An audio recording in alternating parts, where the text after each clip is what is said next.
Doselva is all about product quality and food safety, but through a partnership with us, you have the opportunity to, to raise the incomes of farmers and to help create a healthy planet.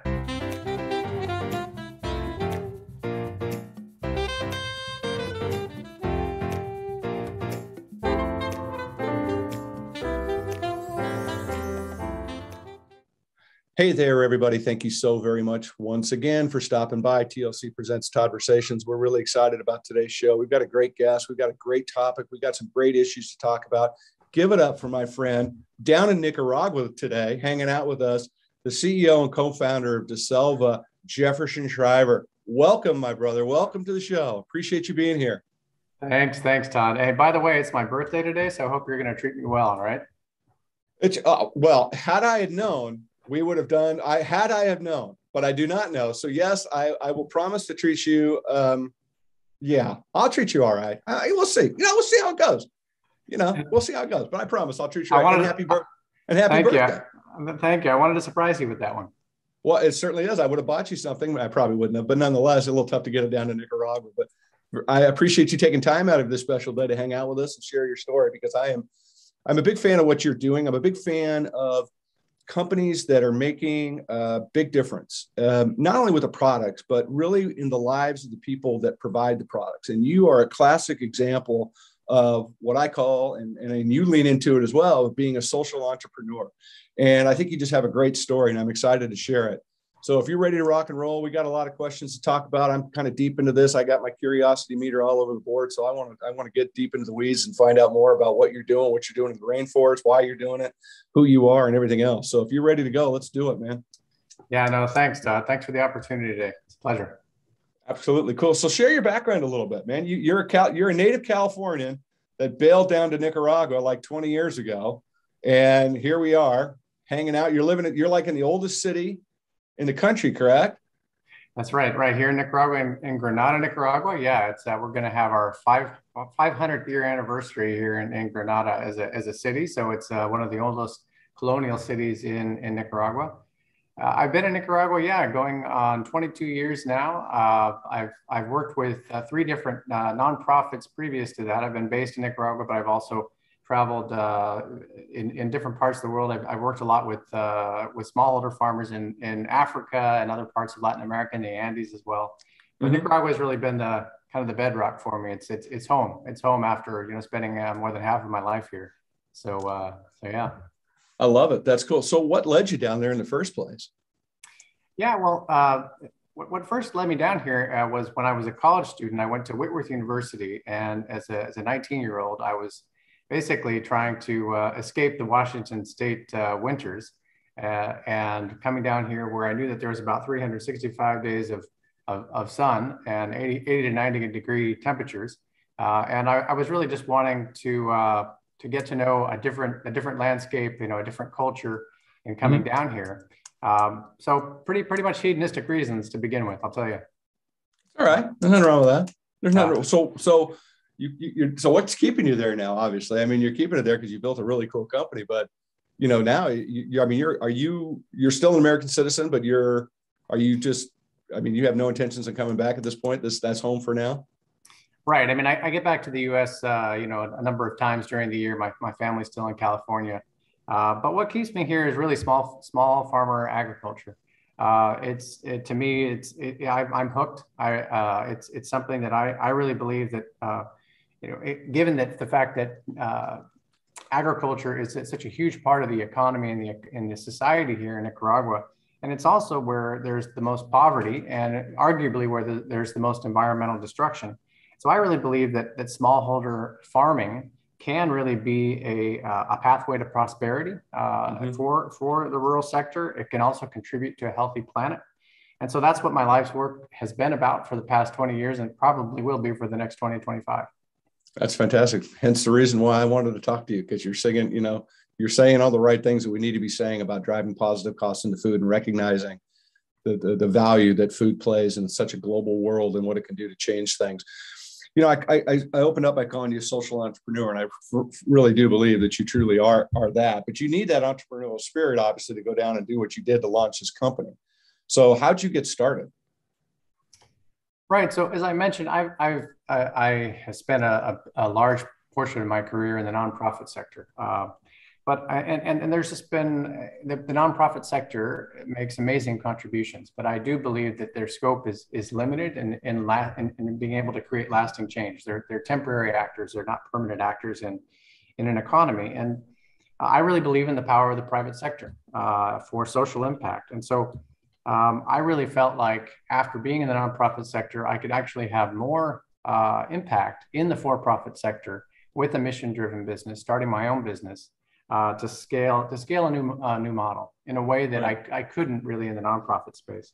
So with a colleague and a friend I've known for over 10 years, we formed a business here in Nicaragua in 2017. We later constituted the business as a public benefit corporation in the U.S.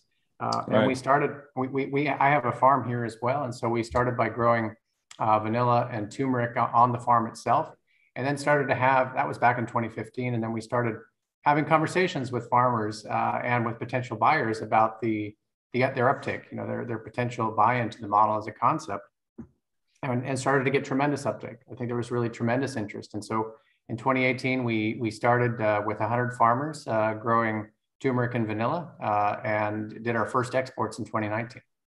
Unbelievable. And so, I want to talk a little bit about a public benefit corporation because I don't necessarily know if people know what that is, but there's a lot of them. I mean, there's some big companies that are that way. Patagonia is that way. Kickstart is that way. I think Plum Baby Food's another one's that way. Can you share a little bit about what a public benefit corporation is? Right. I mean, what a public benefit corporation or a PBC is, and it makes it different from a traditional C corp, is that there's a requirement in your statutes to report to your stakeholders on social impact. So it really gets to our commitment to a triple bottom line as a business, looking at the social, the economic, and the environmental bottom lines, is giving them all equal weight. That really goes into the statutes of our business and is a requirement. So we're not just paying lip service to a mission-driven enterprise. It's really part of our constitution and who we are in our DNA. Right. I love it. I think it's fantastic. I love the give back. That's why that's why I'm stoked to have this conversation with you, because it checks so many boxes. Can you talk a little bit about being mission driven, kind of what that means, the goals of being mission driven, et cetera, because I think that's really powerful. Yeah, I mean, we're really, first and foremost, we have to be a profitable company in order to survive, to thrive and survive. But we're giving equal weight to raising the incomes of smallholder farmers, and we're working with those smallholder farmers to analyze their production costs, to analyze their margins. I mean, if this isn't working for the smallholder farmer, it's not going to work for anybody. We might as well just go home. And so that's a big aspect of our social impact and our focus. And we're working with coffee farmers and helping them to diversify into spices. And so what we're trying to do on the social side is to generate with those farmers multiple income streams and hopefully higher revenue income streams. In addition to their coffee. They're not getting out of coffee 100% at all. That's not what we're trying to do, but we're really trying to diversify those income streams. So that's what we're doing on the social side, improving the incomes of smallholder farmers and actually measuring those incomes with the farmers and out to our stakeholders. On the environmental side, we're unapologetically organic. We're very much focused on agroforestry. So that's part of a regenerative agriculture focus. And so most of the crops that we prioritize are shade tolerant. And so this is what we're really trying to achieve on the environmental side are forested landscapes, the incorporation of trees into an agriculture landscape, forested landscapes, and of course with organics, a chemical-free landscape.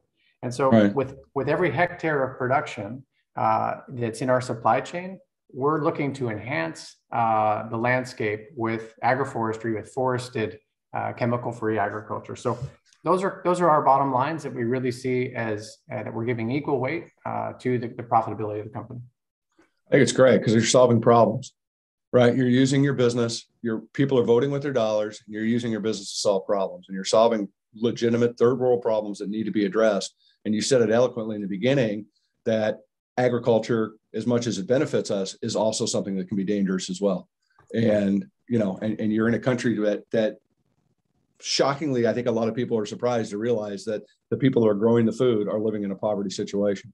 So to be able to uplift families and to note, and I don't think we said it yet, but you're literally working with 500 farmers now down there, and families, and really just family. I mean, these are families that are just have their plot that you're working with, that you're growing, you're expanding, et cetera, which I think is extremely powerful. Yeah, I mean, if you're looking at just the numbers of people that we're impacting through our supply chain, that really gets into the 2,500, 3,000 person range, because you know looking at anywhere from 4 to 6 family members per family. Sure. And so yeah, so that's what we're focusing on right now. We really are with the model. We plan to scale it and into the future to be directly working with thousands of farmers as part of our supply chain. I think that's so cool. So, you know, from a social standpoint and from an environmental standpoint, and looking at what you've done and seeing what you've done and why you have done it, what are these issues that really affect you the most, or keep you up at night, or really make you the most concerned? Or and I don't want to prioritize them, because I think they all are equal probably in priority. But I mean, there's got to be one that just, you know, it's like that you're jumping on the most right now. What is that issue? This episode of Todd-versations is brought to you by Viva Tierra. Viva Tierra, organic to the core. Connect with us at vivatierra.com. Well, if you'll allow me to have two. Have three, have seven, I don't care. Okay, so the first is that agriculture cannot be a poverty trap anymore. It has to be a pathway out of poverty. When you've got 80% of the population in Nicaragua, the second poorest country in the Western Hemisphere, in poverty, and the majority of those people in the agriculture sector, you have to be looking at solutions where agriculture is that pathway to prosperity. So that really keeps me up at night. And I think, you know, spices have a tremendous potential to contribute to that solution. And then the other one is that how can agriculture as a sector actually enhance the environment? How can it be a positive force in reducing or mitigating the causes of climate change? I mean, those things, as we look at the big challenges of our time, poverty, people in poverty, environmental decay, environmental destruction. How can agriculture and agribusiness and social entrepreneurism really be a driving force to solve those, or to contribute to solving those problems? So, you know, if those are the things that keep me up at night, those are the things that I'm really devoting the business to. It's unbelievable, man. I mean, it's literally unbelievable. Tell me real quick, and I should have asked earlier and I didn't, but what's Doselva mean? Because it has a cool meaning. Right. People tend to remember it, but they don't know what it means. So I appreciate the question.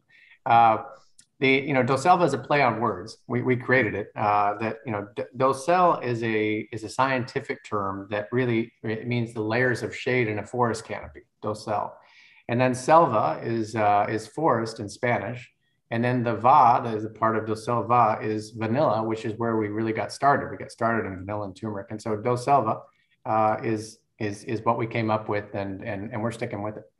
I love it. I mean, I love the fact that even your name has deep meaning. Not only does your work, but your name does as well, which is pretty darn cool.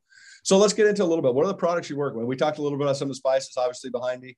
We got a little spice pool going on, but can you kind of dive in? I mean, we talked a little bit about coffee, and you brought up vanilla, but tell us a little more about what it is you guys are doing.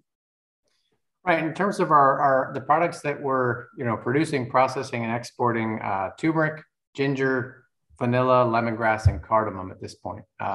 We're looking at moringa. We're looking at some other crops as well, but these are our anchor crops. And with turmeric, all of it's organic, and with turmeric in general, there's something that we've discovered as we've gotten into this, that turmeric has this higher medicinal content. So it has higher curcumin content compared to the industry average of 7 to 10%, where the industry average is really at 1 to 3%. And so it's been exciting to see that that turmeric, which is not native to Nicaragua, has really interacted well with the soils and is providing a pretty potent product from Nicaragua in turmeric. And just given all the benefits of turmeric and how it's caught on so much in the food industry. It's exciting to be able to supply turmeric, and then ginger as well. Ginger is a cousin to turmeric. Right. It has a lot of medicinal value. It's here to stay. There's been some really interesting market segments for organic turmeric that we're looking at. So that's been another one. That's about half of our business. Vanilla is another one. Most people don't know this, but vanilla is grown. You can find wild vanilla in the forests of Central America and Mexico. People often associate the origin of vanilla to Mexico, but they're in old growth forests of Nicaragua. You can find vanilla, but there's very little commercial production. Yeah, so our story is sort of bringing vanilla back to Nicaragua and commercially producing it and telling that origin story. It's interesting. And then lemongrass and cardamom as well. Cardamom is one that our sister country here, Guatemala, is the largest exporter of cardamom in the world. And there's a lot of demand out there for cardamom, and so we're looking to provide a secondary origin to Guatemala with cardamom as well. So you're bringing products in that aren't necessarily, to your point, native. So you're looking at these. So obviously you've got to be, why are you choosing these, right? Is it climate resources that are there? I mean, obviously the terrain must be working. You've got a good water supply. Are you looking beyond these things for different items that make sense that don't necessarily grow natively there that you can bring in and work with?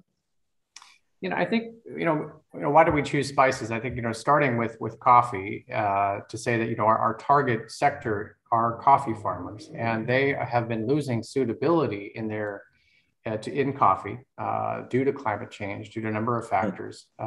And then also with lower prices. And so you've got these coffee farmers that are looking to diversify. Now, in those agro ecosystems where they're growing coffee, spices do quite well. And spices are high value. They're easier to grow organically. They do well in the shade. And so here in Nicaragua, there are these kind of rustic agroforestry systems where coffee has been growing for 100, 150 years. And so spices can oftentimes be intercropped in those systems. They definitely can be grown, but they're a little bit more resistant to climate change. They're more resistant to drought, for instance, than coffee is. And so those are the reasons that we chose spices. We're open to looking at other products into the future. I think with farmers there's an interest in the short cycle crops, the annual cycle crops, and perennial crops for cash flow, and that they complement one another. And so that's a part of it too, is that in conversations with both our suppliers and the market, we want to be achieving sort of an alignment or symmetry with these different products so that it works for farmers and for the market. Well, when you think about spices, and I think if you were to ask the average person, they don't probably think that spices come from Latin America. You would think probably Asia, India, places like that. But it's a big business down there. I want to lean back a little bit about the coffee farmers a little bit, because that's kind of what you were uplifting. That's kind of part of that model that you're doing. They're growing coffee. It's surprising. Coffee gets more popular, which it certainly has in the last however many years, and the prices go down. That seems odd. But they're growing beans. They're growing corn. So you come in with this idea, you start doing these spices, and you go talk, knock on the door of this guy who's growing coffee. And, how are you encouraging these guys to grow something different? Because I'm sure in their environment, they're as risk averse as anybody to do change. So that has to be kind of an uphill battle. But I mean, given where you're heading and what you're talking about and what you're trying to do, I mean, the sellability's there, but, how have you encouraged them to do something different? Right. That's a great question. I mean, as you know, Todd, farmers are conservative. I try to have a few good job with that. Thank you, brother. That's right.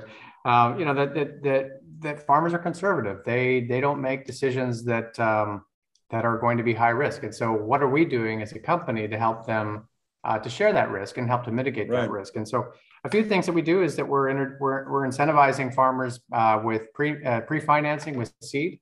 So bringing in some quality genetic material to say, and looking at model farms first. So farmers are seeing success with their neighbor or on our farm.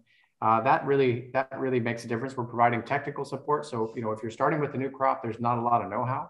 And so providing that on-farm support. Also a market contract. We aren't asking farmers to produce something that they're not going to be able to sell to us. And we not only offer them a market contract, but we go through a return on investment analysis with them so that they can look at their production costs and look at their overall margins in doing business with us. So that takes the guesswork out of it a little bit. And then finally, certifications. We're working to provide access to with Pharmacist Certifications. And as you know, if you're working in formal markets, more and more today, certifications are really a prerequisite to get into formal markets, especially for small farmers. Yeah.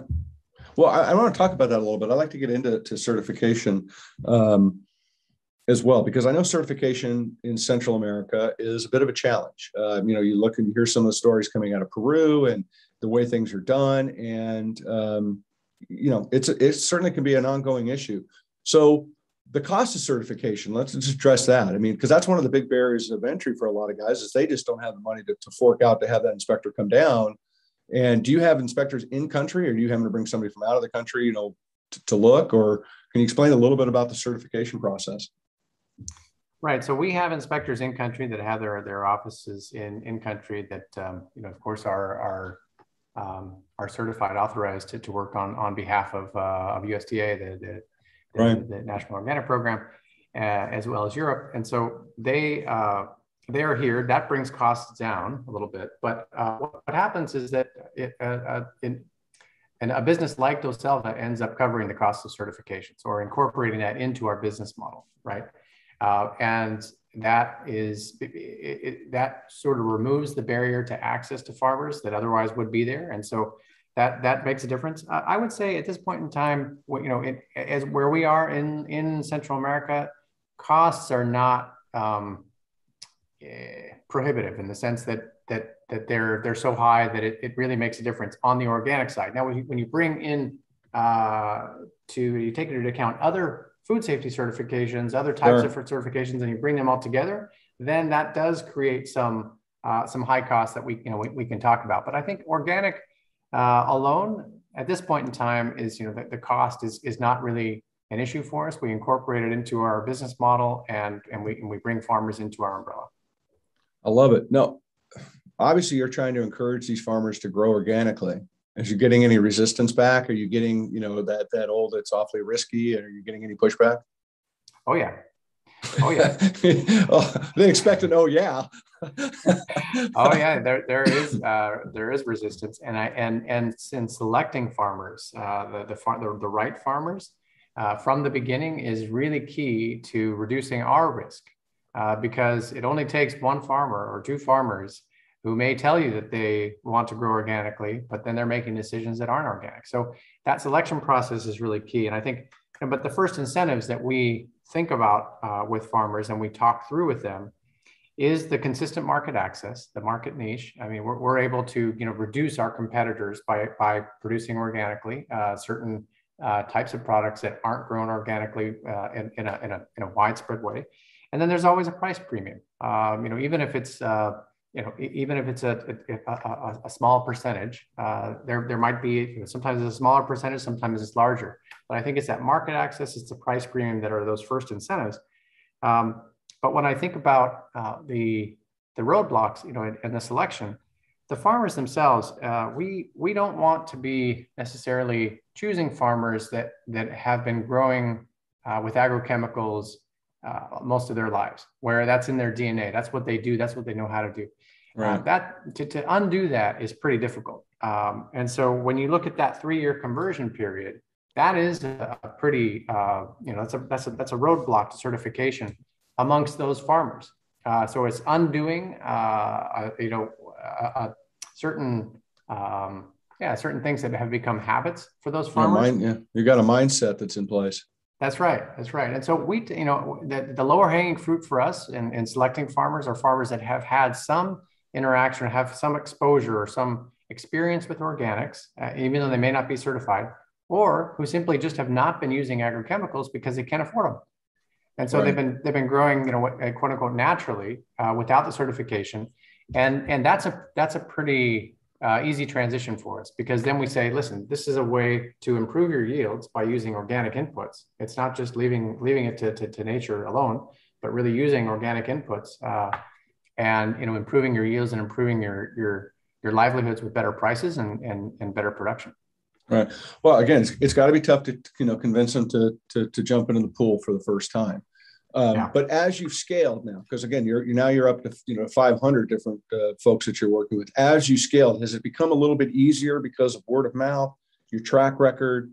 Because you're providing a level of support that's not everybody's doing, right? I mean, it's certainly not a lot of what you see here, even in the States, where people are working at that kind of a level to try to bring people alongside, because you're really educating people on how to be in business.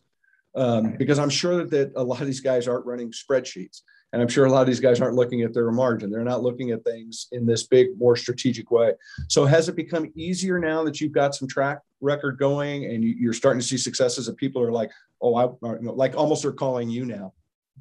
Right. I mean, I think what happens in places like Nicaragua is when farmers see their neighbors doing well, when they see them, trucking out, hundreds of sacks of turmeric or ginger from their farm and getting a nice paycheck in return, they talk to their neighbors and want to also grow. And so, yes, we do have farmers coming to us based on that success. And you also you almost have to temper some of that enthusiasm so that we're not growing our supply too fast ahead of the market. We want to be making sure that those are growing in tandem, of course, because you don't want to be frustrating farmers if you can't buy their product. So yeah, I would say for sure, once you have a bit of a case, once you've got a track record and the farmers are successful, boy, word of mouth that grows, that helps to grow the supply chain like crazy, and you have to temper it. Well, and you're doing it the right way, right? You're bringing these people alongside the process, right? It's not, when you said what you said, it always reminds me of, when whatever the commodity is catches a really great market, everybody plants 10 times as much the next year because they think they're going to do it twice, which is why they always say, farmers make money every 5 years.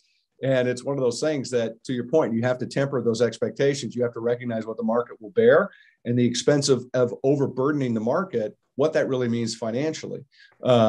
Because not everybody's going to eat turmeric or, digest turmeric or take a turmeric pill, whatever it might be. And I think that's a really valuable lesson for a lot of people to think about is really understanding that ebb and flow of the marketplace and the drastic effect it can have on the farmer, right? Because if you're in the middleman and you're out here, wherever you are selling whatever it is you're selling, you're detached, right? The market's 12, you sell it for 12, you make your return back to the grower. And a lot of times we don't think what that's like all the way downstream. And when you look at the amount of money that gets spent in agriculture, it's like what, for every dollar that a farmer gets, actually 9 cents goes back to the farm. I mean, it's kind of crazy when you start to look at the math.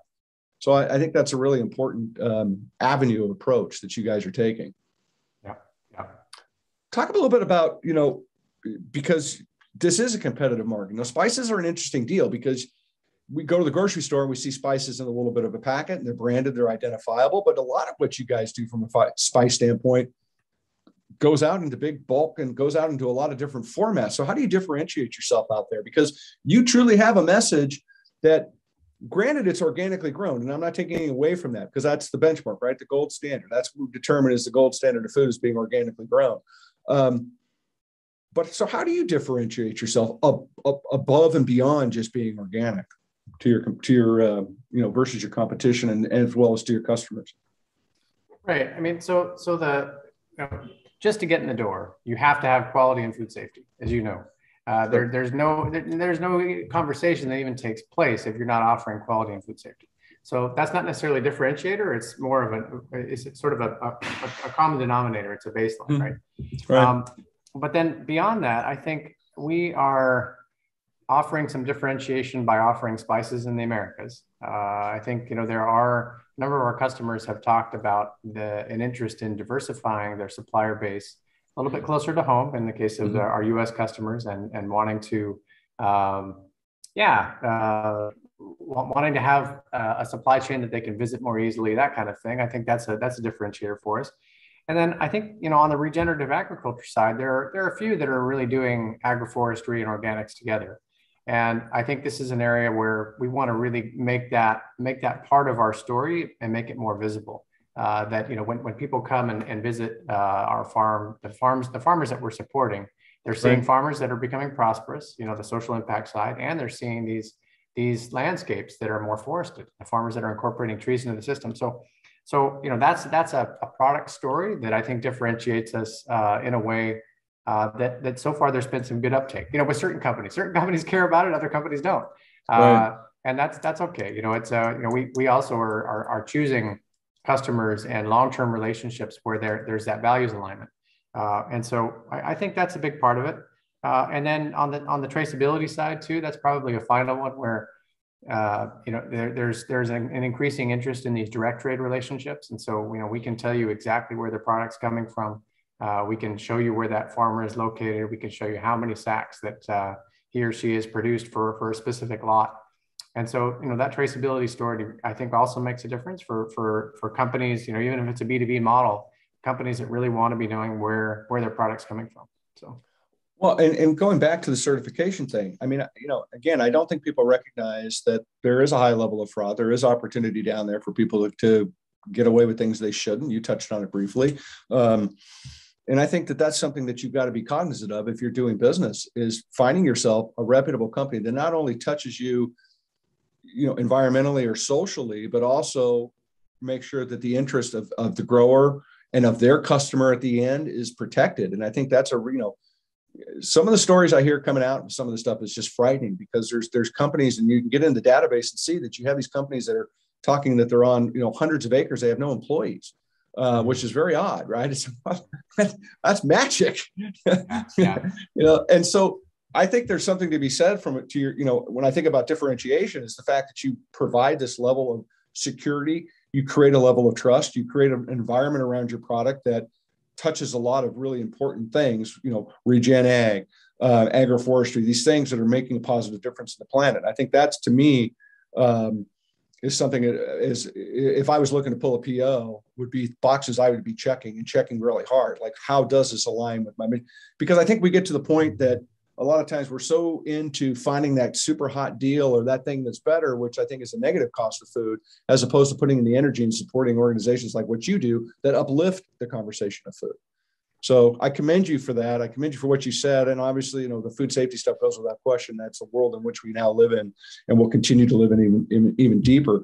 But I commend you for taking multiple steps to be better than just a certification could be, or just being better than what, a box of vanilla can be, or whatever the case may be.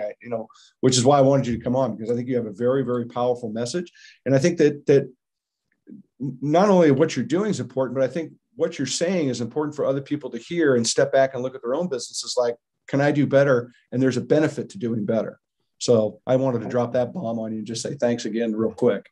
We got to get you down here to Nicaragua, Todd. I'm You're coming. welcome to come down. I promised. Right. I told you I'd come down. All so right.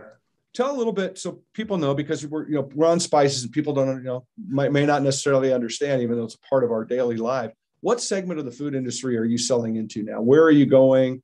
You're a global company, but talk a little bit more about your reach and then, those channels that you're in. Right. So predictably, we're in the table spice industry. We're selling to wholesalers that are then putting that into table spices to retailers.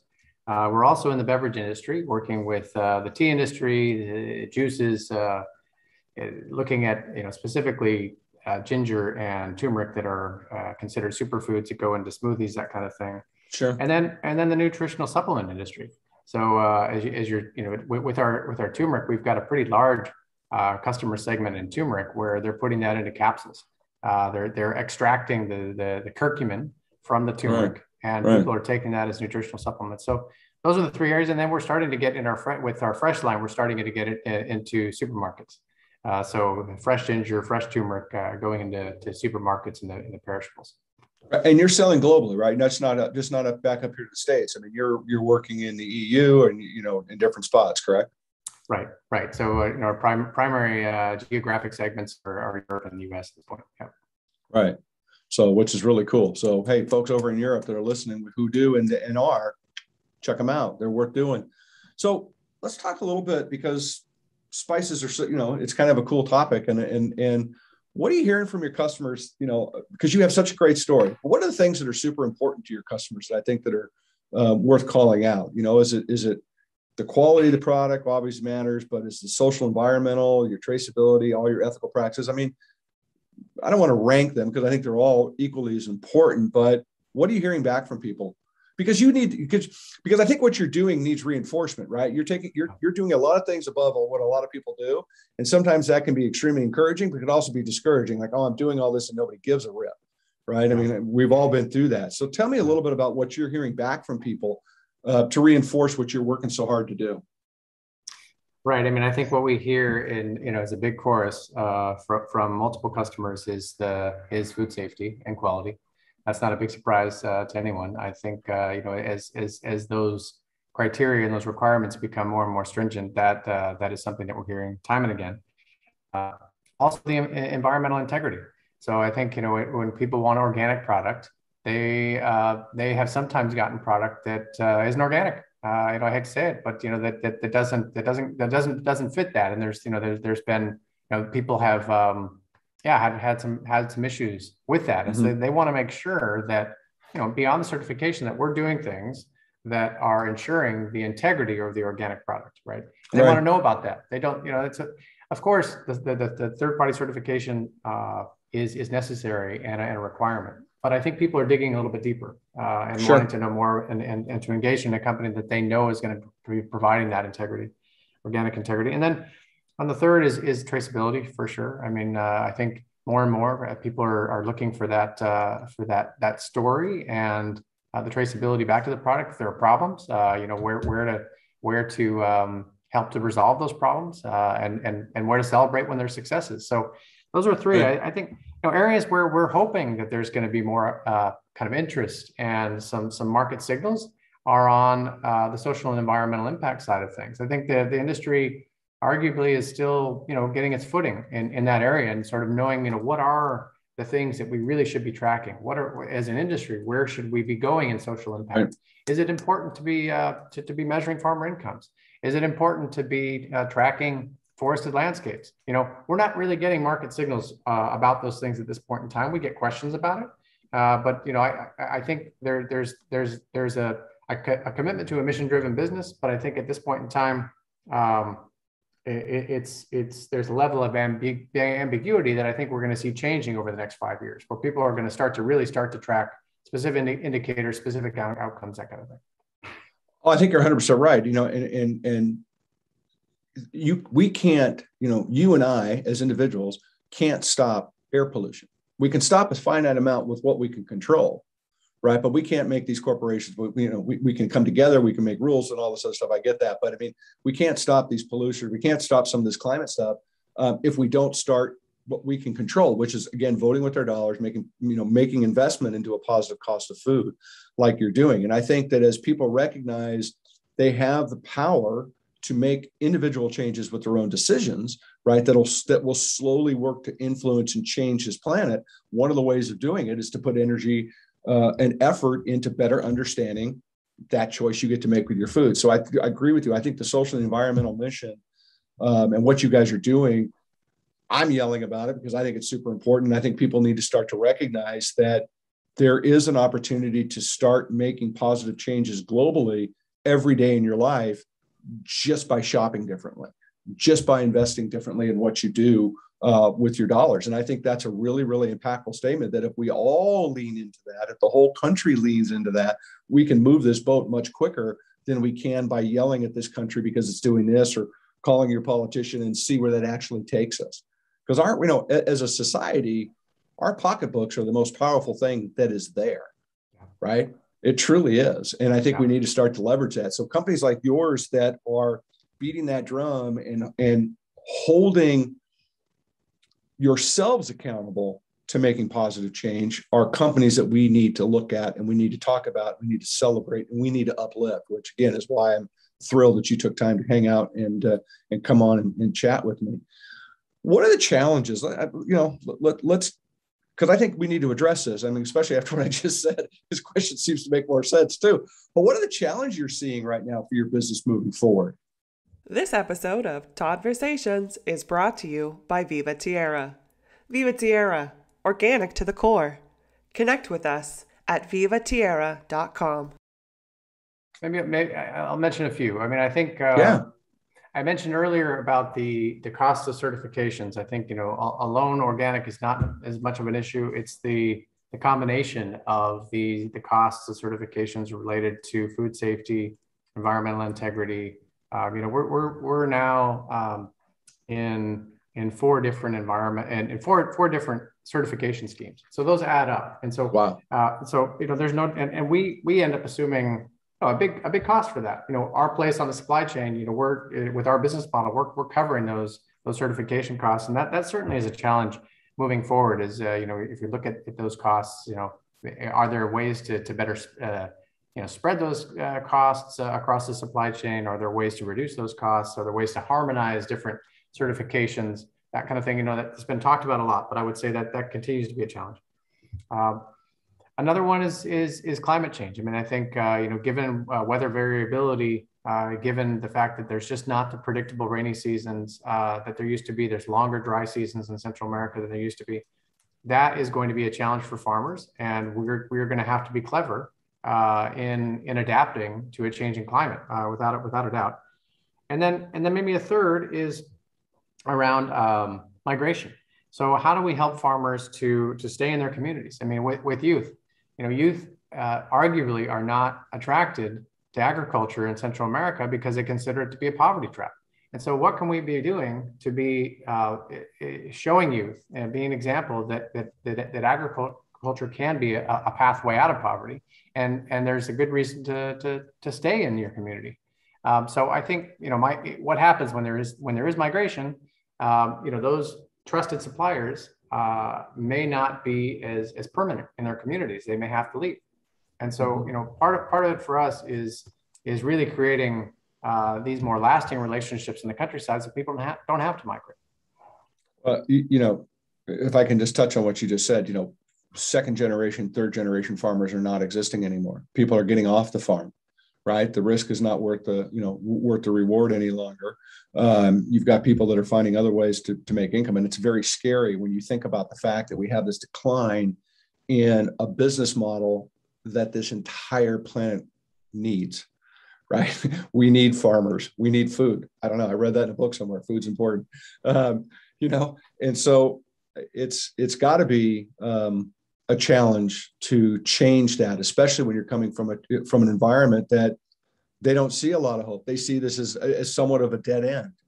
And I think you've got to be putting a voice out there that's got to be uplifting to folks. And I hope that you are winning that challenge by getting people to recognize the opportunities actually can be there to make that difference. Yeah, for sure. Yeah. No, well said. Well, so let's go positive, man. I want to go negative. We got dark right there and bummed me out. What's some of the major, well, let's talk about the opportunities that are in front of you guys right now. I mean, you've got a great model. You're talking all the right things. You're believing in the right things for the right reasons, which is always the way you win the day. What are your opportunities you're seeing now?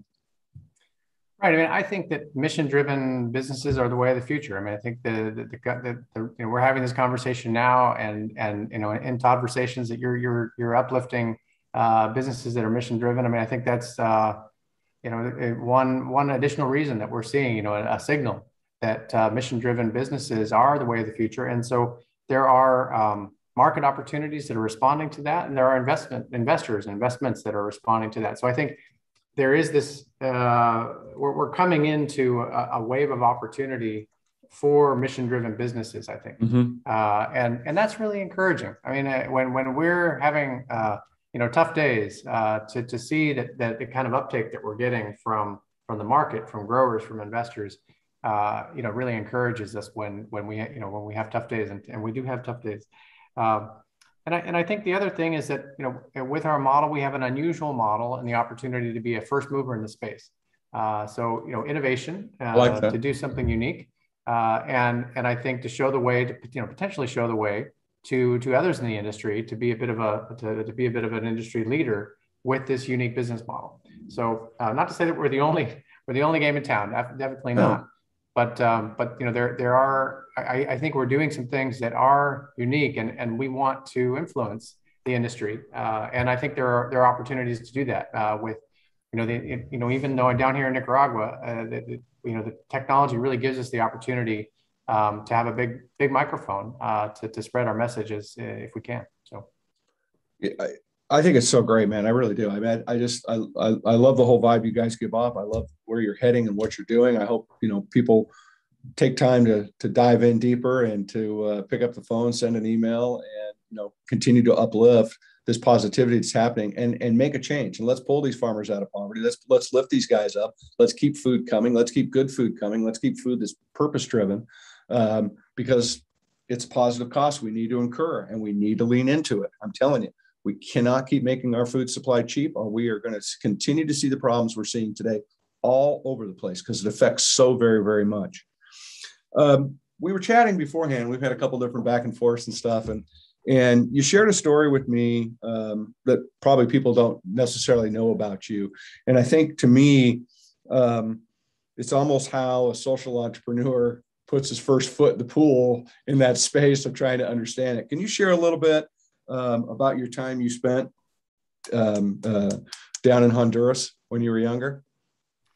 I will, but I'll say as a bit of a preamble, Todd, that I thought about really competing with the avalanche story by telling something else that happened to me that I'm not going to tell, but the avalanche story is pretty good. It's still up there. We've had some good competition, though. Yeah, I have to admit, we've had some good competition. I'm not going to try to compete with it today. I thought about telling the story of getting stuck in the middle of the Caribbean in a dugout canoe when the outboard motor went out on us. But I'm not going to tell that one, because I really like to tell about a story that was more impactful in my life. But anyway, so when I was 19, I as part of my study abroad program with Whitworth University, I lived with a peasant family in the countryside of Honduras. So I basically was dropped into the middle of the countryside. I slept on a couple of wooden planks for 30 days. I got 2 mail drops. I lived in a small house. I mean, we're talking small, basically a room with a family of 6. And the assignment basically for the month was to live as they did. So we did weed whacking. We did coffee picking. We cut bananas. We cut sugarcane. I bathed in a river. I used an outhouse. I mean, that's what I did on a daily basis, and that was pretty much what we were supposed to do out there. I mean, that was part of the learning experience, and it had a major influence on my life. I think at this point in time, it is one of the reasons why I'm here. It helped me to really resonate with the life of a smallholder farmer. Because right. and it was just me out there, and I was kind of forced to deal with that. That was before the onset of cell phones and text messaging and this kind of thing. So it really was a direct experience with a smallholder farmer family living in poverty that I think and 19 years old. And 19 years old. When you're a sponge, right? Right, exactly. Which is really, I mean, talk about a ballsy move. Parachuting in like you did, and all of a sudden here I mean, that had to be, did you know what you were getting into, or did you have that first 24 hours of like, wow, where am I? What did I do? Yeah, absolutely. Did not know what I was getting into. I showed up with a sleeping bag, and I didn't speak very good Spanish at that time. And, I looked at them, they looked at me. They kind of picked up my sleeping bag. That was the first time they'd ever seen something like that. They didn't know quite what to do with that. And I took it a day at a time. But it turned into a very influential experience with my vocation, and also a spiritual experience. I would say, it was a real lesson in the hospitality and the generosity of the poor. I would go in the afternoons after working in the fields. I would go from house to house and visit people. They would give me coffee and cookies. We chatted up. It was a really incredible experience, and I think hooked me to working in Central America into the future. And here I am 25 years later. Well, even more, 28 years later. It's unbelievable. I mean, it's amazing. And I talk about this all the time. It's amazing the paths that we take in our lives. We're on a path. Every day is a path. We don't necessarily know where our path is going, and we don't know why we have a right turn or we have a left turn, or maybe we have a fork in the road. Which way do we pick?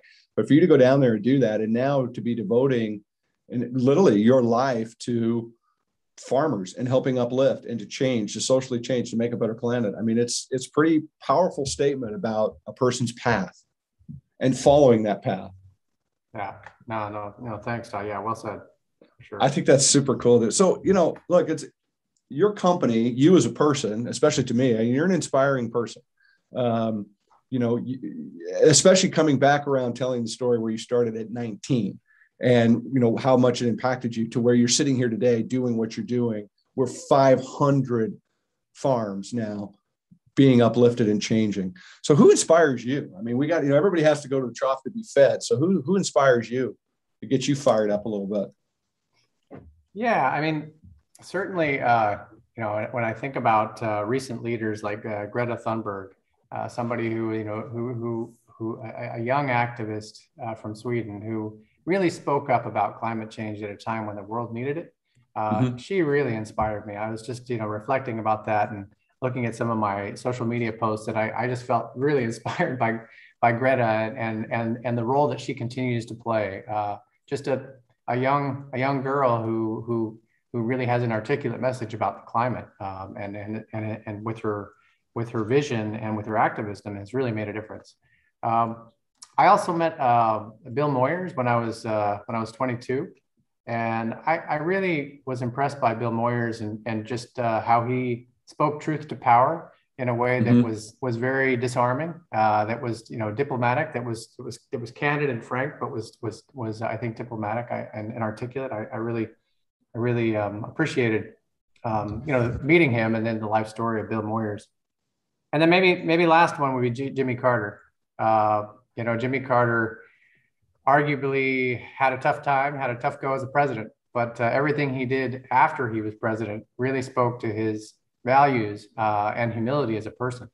So I'm really inspired by Jimmy Carter as well.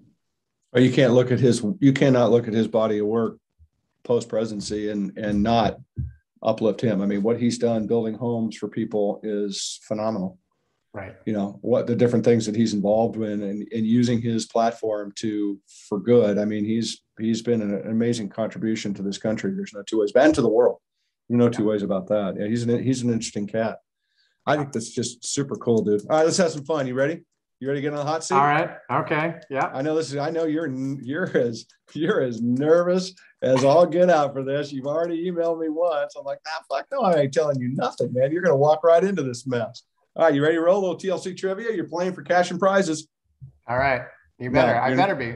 It's my birthday. Well, it is your birthday. You know what? Okay, so I will take. No, I'm not even going to take a question out for your birthday. No, you're getting all of them. No, you're not playing for cash and prizes either. But you know what? I'll tell you what we'll do. I'll ask everybody at the end of the thing to sing you happy birthday. So everybody in the gym, in their cars, hiding from their boss at the office, they're all going to sing simultaneously around the globe. So how's that? I like that. I like that. And we're in so many different countries now. It's going to be in a bunch of different languages. So I think that's a super positive thing too. So I am like Mr. Hallmark right now. I love it. All right. If you could time travel, where would you go? Madagascar. Ooh, just on a Tuesday or just back in when? 1,000 year? When would you? I mean, is it just someplace you want to go, or is it just 2012? When I spent some time there in 2012 and first learned about vanilla farming, an incredible experience. Yeah, I would love to just go back and talk with those farmers and learn it all over again. I love it. That's a great answer. No, dog or a cat? Which one? Dog. There really is only one right answer. Come on. Yeah. I mean, yeah. Yeah. Well, look, I get the hate mail. I've already got some of it because I've asked this question several times to people. I'm, whatever. So what's your hobby? What do you like to do? I mean, you're so busy. I know you and I connect, it's tough because you are so busy. So what's something you like to go do? I run. I've been running since I was 15. It's a great stress reliever. I do a lot of running. I've started swimming as well, which is actually good on my body at this stage of my life. But running, yeah, it's liberating. I love it. Good for you. All right, so here's a good one. So you come back to the States every once in a while, right? Which you do. So what's your favorite food in the state, and then what's your favorite food down in Nicaragua? Yeah, in the States, it's in the States, but sushi. I mean, California's got some of the best sushi around. I have to say, I love it. Here in Nicaragua, I mean, this may sound simple, but Nicaraguans make rice and beans in a certain way that is really special. It's a staple, but it's it's something that I actually really enjoy eating. With the certain flavors that they're putting on it. Rice and beans is yeah, just an excellent part of my kind of daily diet. Yeah. Rice and beans don't suck. There's Yeah. nothing wrong with them. There's nothing wrong with them. That's a good answer. Let me ask you this one. How about quality of life versus quantity of life? Which is better? Quality. Yeah. I figured that was a no-brainer answer. I had that one kind of marked that you would answer that one anyways. Yeah. Yeah. And you know what? And you are a shining example of that, right? Because your quality of life is uplifting so many people. Your choices to do something different and out of the norm. I mean, let's be honest, it's a little bit out of the norm. It needs to become the norm, but you're blazing a trail that comes with a lot of risk. And in the beginning, probably didn't show like it had a lot of rewards. And I think that should be commended. You inspire me, which is why I wanted you to come on here, because I think that when I look at businesses today that are trying to make a difference, that can sit back and tell me that they are lifting growers out of poverty, that they are making a change that has now touched 500 farms by something as so simple as a spice that goes into your kitchen counter or into your cupboard, that has this big of an impact, that is doing things that are putting words into conversation like agroforestry, regeneration, decreasing poverty, uplifting these different words we've been talking about. I find that to be extremely inspirational. So I know that I'm going to tell you thank you. I know that I have the ability for a lot of people that are listening to us right now to as well say thank you. And don't let the bad days discourage you from 1 hour of the good, because that 1 hour of good will far outweigh one whole bad day. Trust me, because you are making a difference in this world. You're making a difference one day at a time, and you're making a difference one person and one farm at a time. And I commend you for that. And I appreciate you driving positive costs into food. And I want people to bang that drum forever and don't stop. You got a platform here anytime you want it. I got your back. No, I appreciate that, Todd. Yeah. And it's, in order to do what we're doing, we really need the partnerships to make that happen. For sure. And that's the beauty of the food industry, is that it's all about partnerships.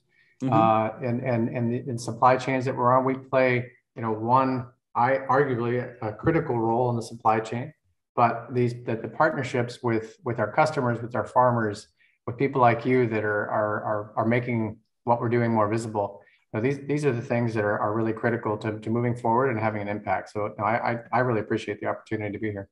It's my pleasure. I got one final question for you, though. I'm not letting you out of here without one final one. All right. If you could only say one thing about the work you're doing to change the lives and to impact the people of Nicaragua, what would you share? Yeah, one thing. I mean, I think Doselva is all about product quality and food safety, but through a partnership with us, you have the opportunity to raise the incomes of farmers and to help create a healthy planet. And I think that's uncommon. And I think that's one of the reasons that we're really searching and finding partners to make that happen, because these are worthwhile endeavors. Can't top that, man. You win the day with that one. I thank you, Jefferson, very much for being here. I thank the team at Doselva every day for coming to work and buckling up and making it happen. You're a hell of a good guest. I'm glad you're my friend. I'm glad that I get to be a part of this in some weird, minute way, but I'm here to bang that drum for you, man. Don't stop. Yeah, no, thanks so much, Todd. Thanks for the opportunity, and let's do it again sometime and come down to Nicaragua. Done. Let's do one live. We'll do one from down there. Let's go out in the field. I'm going to go in the rainforest. Let's just get together. Let's get a group of folks together. Let's shoot the bull and talk about lifting up out of poverty and what it means and why it means it. I'm down. Don't have to ask me twice. Great. I appreciate you, brother. I appreciate everybody out there listening and being a part of this. Go inspire somebody today. If you got inspired by this, you got to pay it back, right? If you learn something, go teach something. That's what I think. Let's go. Thanks, Jefferson, very much. Again, I appreciate you being here, man. All right. Take care. Take care, everybody. Be good. Well,